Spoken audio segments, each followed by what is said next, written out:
మహాభారతంలో అర్జునుడిని ఓడించిన యోధుడు భగదత్తుడు. అష్టదిగ్గజాలలో ఒకటైన సుప్రతీకం అనే ఏనుగును అధిరోహించగల ఏకైక వీరుడు భగదత్తుడు.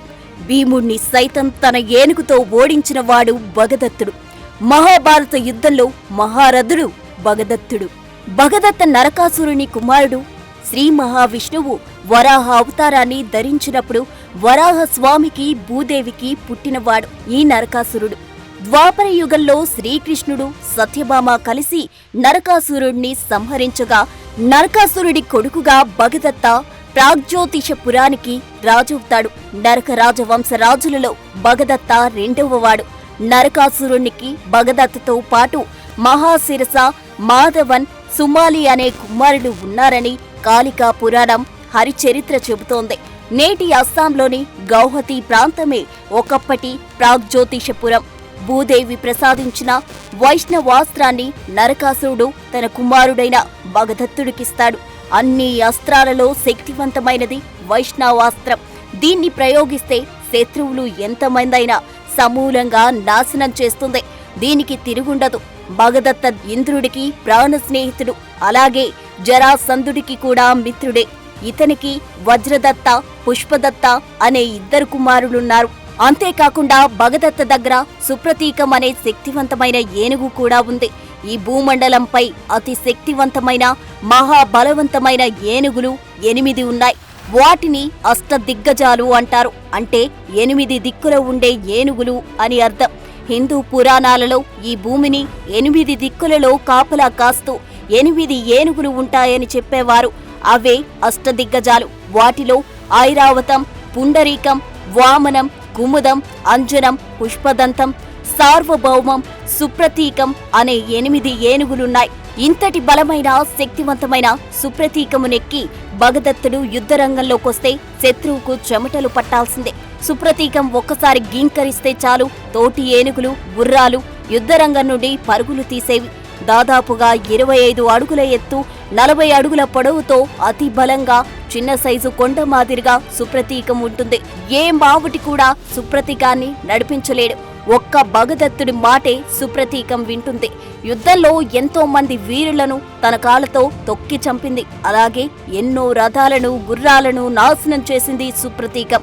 భగదత్తుడి దగ్గర 1,00,000 ఏనుగులతో అతి పెద్ద సైన్యం ఉండేది.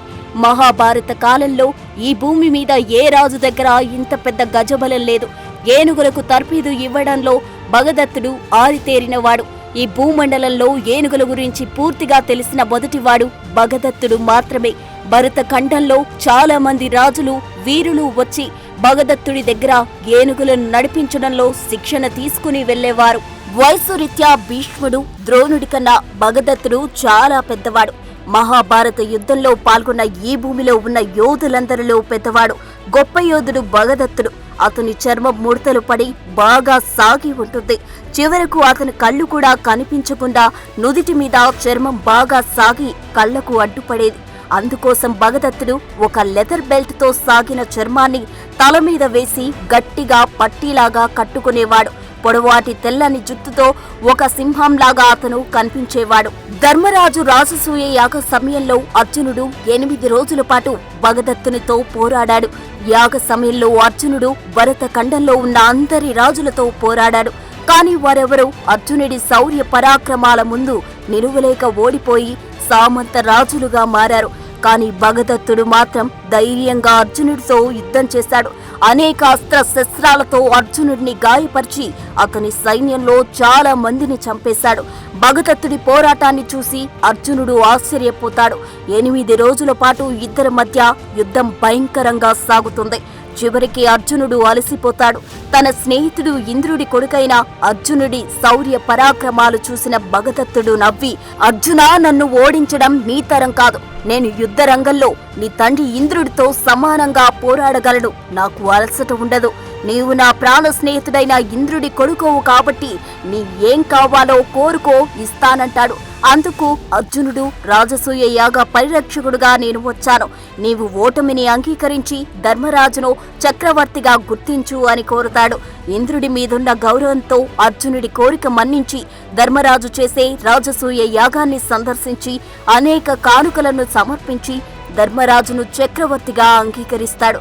అప్పుడు ధర్మరాజు, నీవు కూడా ఒక గొప్ప యోధుడివే, ఇక నుండి మాకు శ్రేయోభిలాషిగా ఉండు అని భగదత్తుని సన్మానించి గౌరవంగా తన రాజ్యానికి పంపుతాడు.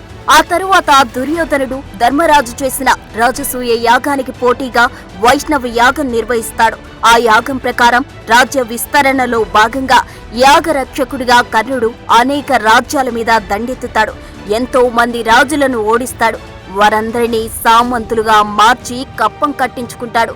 అలా హిమాలయాల వైపు వెళ్లి అక్కడున్న రాజులందరినీ ఓడించి చివరకు ప్రాగ్జ్యోతిష రాజ్యానికి చేరి భగదత్తతో యుద్ధం చేస్తాడు. కర్ణుడికి భగదత్తునికి హోరాహోరీగా యుద్ధం జరుగుతుంది. ఈ భూమండలంలో గొప్ప విలుకాడైన అర్జునుడిని ఓడించిన తనకు కర్ణుడు ఒక లెక్క అంటూ యుద్ధరంగంలోకి దిగిన భగదత్తునికి ఆ తరువాత గాని తత్వం బోధపడలేదు. అసమాన శౌర్య పరాక్రమవంతుడైన కర్ణుడి దాటికి తట్టుకోలేకపోతాడు. అస్త్ర శస్త్ర ప్రయోగాలలో కర్ణుడు నేర్పు చూసి ఆశ్చర్యపోతాడు. కర్ణుడు సామాన్యుడు కాదు, అర్జునుడినే మించిన గొప్ప యోధుడని అనుకుని తన ఓటమిని అంగీకరించి దుర్యోధనుడికి సామంతరాజుగా ఉండటానికి అంగీకరించి పెద్ద ఎత్తున ధనాన్ని సైన్యాన్ని కర్ణుడికిస్తాడు. ఆ తరువాత మహాభారత యుద్ధం జరగబోతుందని తెలిసినప్పుడు భగదత్తుడు ఒక అక్షౌహిణి సైన్యంతో పెద్ద ఎత్తున గజబలంతో కౌరవుల పక్షాన చేరుతాడు.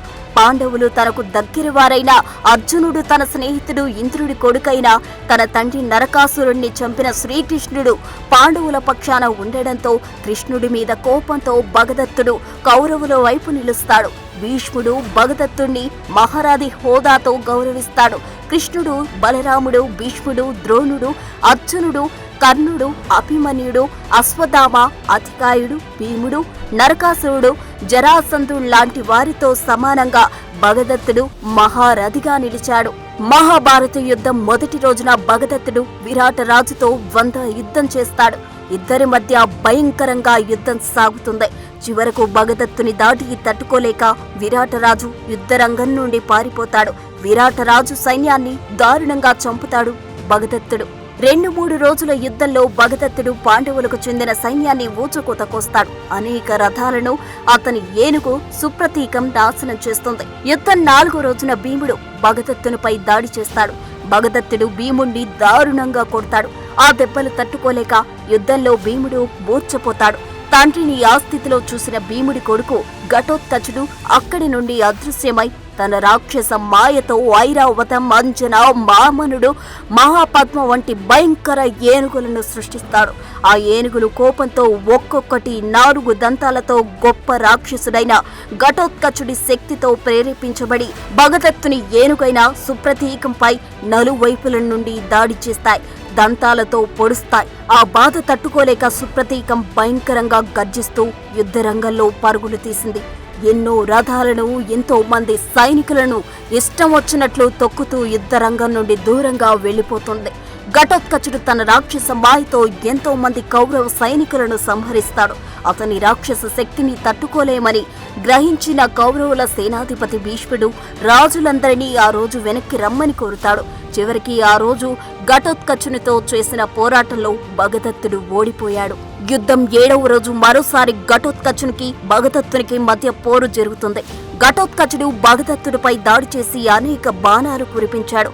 భగదత్తుడు కూడా అనేక అస్త్ర శస్త్రాలు ఘటోత్కచుని ప్రయోగించి అతన్ని తీవ్రంగా గాయపరుస్తాడు. చివరికి ఘటోత్కచుడు తన శక్తినంతా ప్రయోగించి సుప్రతీక ఏనుగు వైపు మంత్రముగ్ధమైన బంగారు బల్లెం విసురుతాడు. సుప్రతీకం ఆ బల్లెంను తన తొండంతో పట్టుకొని 2 ముక్కలుగా విరిచేస్తుంది.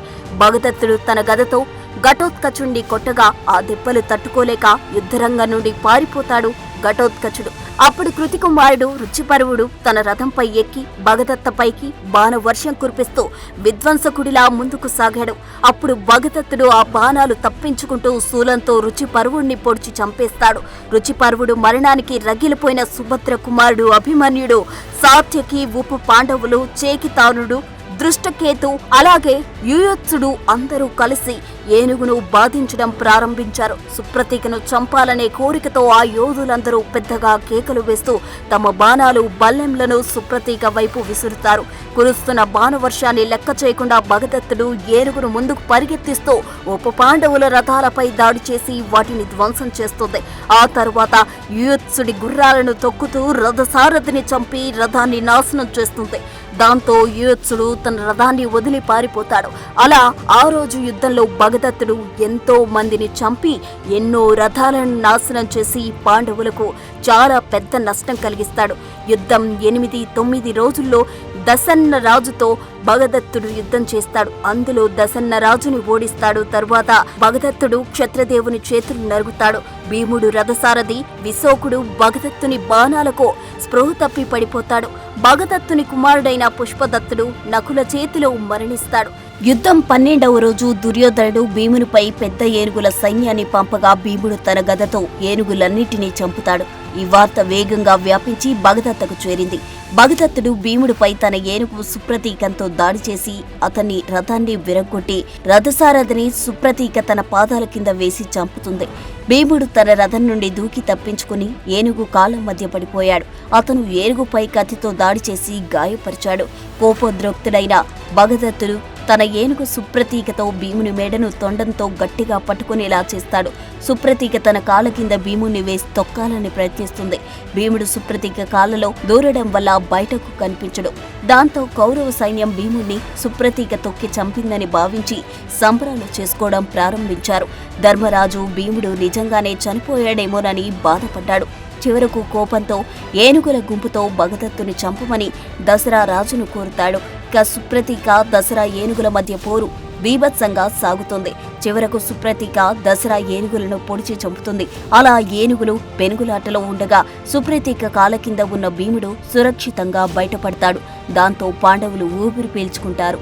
ఆ తరువాత ద్రోణుడి కోరికపై భగదత్తుడు ధర్మరాజును బంధించాలని దగ్గరకు వెళ్లి అనేక బాణాలు ప్రయోగిస్తాడు. తన ఏనుగుతో పాండవుల సైన్యాన్ని దారుణంగా చంపుతాడు. అప్పుడు కృష్ణార్జునులు అక్కడికి చేరుకుని ధర్మరాజుని రక్షిస్తారు. అర్జునుడు భగదత్తుడు ఒకరిపై ఒకరు అనేక బాణాలు ప్రయోగించుకుంటారు. ఇద్దరి మధ్య అతి భయంకరంగా యుద్ధం జరుగుతుంది. ఇద్దరు మహాయోధులే, ఒకరికి ఒకరు తీసిపోకుండా యుద్ధం చేస్తారు. భగదత్తుడు తన ఏనుగుతో అర్జునుడిని చంపడానికి ప్రయత్నించాడు, కానీ విఫలమయ్యాడు. అర్జునుడు భగదత్తుడి ధనస్సును అతడు విసిరిన ఈటలన్నిటినీ విరిచేస్తాడు. ఏనుగు ఆసనంపై ఉన్న ధ్వజారోహణాన్ని అర్జునుడు ధ్వంసం చేస్తాడు. దాంతో కోపగించుకున్న భగదత్తుడు అర్జునుడిని చంపడానికి వైష్ణవాస్త్రం అనే దివ్యాస్త్రాన్ని ప్రయోగిస్తాడు. అయితే దానికి శ్రీకృష్ణుడు అడ్డం వస్తాడు. ఆ వైష్ణవాస్త్రం శ్రీకృష్ణుడి మెడలో దండలా మారిపోతుంది. అలా నరకాసురుడికి భూదేవి ఇచ్చిన వైష్ణవాస్త్రం తిరిగి విష్ణుమూర్తికి చేరుతుంది.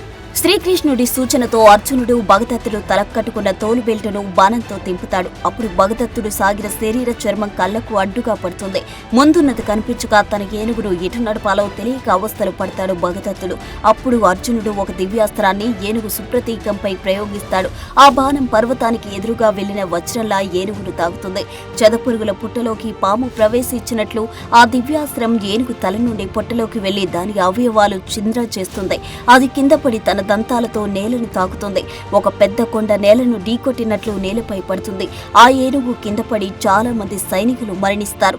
పెద్ద బాధతో గర్జించి తన ప్రాణాలు విడిచిపెడుతుంది సుప్రతీక. అలా ఈ భూమండలంలో అతి బలిష్టమైన ఏనుగు సుప్రతీక అర్జునుడి దివ్యాస్త్రానికి చనిపోతుంది. సుప్రతీక చావుతో కోపోద్రిక్తుడైన భగదత్త ఒక పెద్ద బల్లెం తీసుకుని అర్జునుడి మీదకు ఉరికి వస్తాడు. అయితే మరొక దివ్యాస్త్రాన్ని భగదత్తపై ప్రయోగిస్తాడు అర్జునుడు. అది భగదత్త గుండెలను చీల్చుకుంటూ వెళ్తుంది. బాధతో విలువిలడాడుతూ నేలపై పడి మరణిస్తాడు భగదత్తుడు. అలా ఒక గొప్ప వీరుడు నేల కురిగాడు. అర్జునుడు తన రథం దిగి చనిపోయిన భగదత్తునికి నమస్కరించి అతని చుట్టూ ప్రదక్షిణలు చేస్తాడు. గొప్ప యోధుడు తన తండ్రి ఇంద్రుడికి స్నేహితుడైన భగదత్తునికి ఆ విధంగా అంజలి ఘటిస్తాడు. ఇక్కడ విధి విచిత్రం ఏంటంటే భగదత్త తండ్రి నరకాసురుడు కృష్ణుడి ఆధ్వర్యంలో సత్యభామ చేతిలో మరణిస్తే ఇప్పుడు భగదత్త కూడా కృష్ణుడి ఆధ్వర్యంలో అర్జునుడి చేతిలో మరణిస్తాడు. ఇలా తండ్రి కొడుకులిద్దరూ కృష్ణుడి ద్వారానే చంపబడ్డారు. భగదత్త మరణం తరువాత మిగిలిన అతని కుమారుడు వజ్రదత్తుడు ప్రోగ్జ్యోతిష రాజు అయ్యాడు. For more videos like this, subscribe Big TV channel.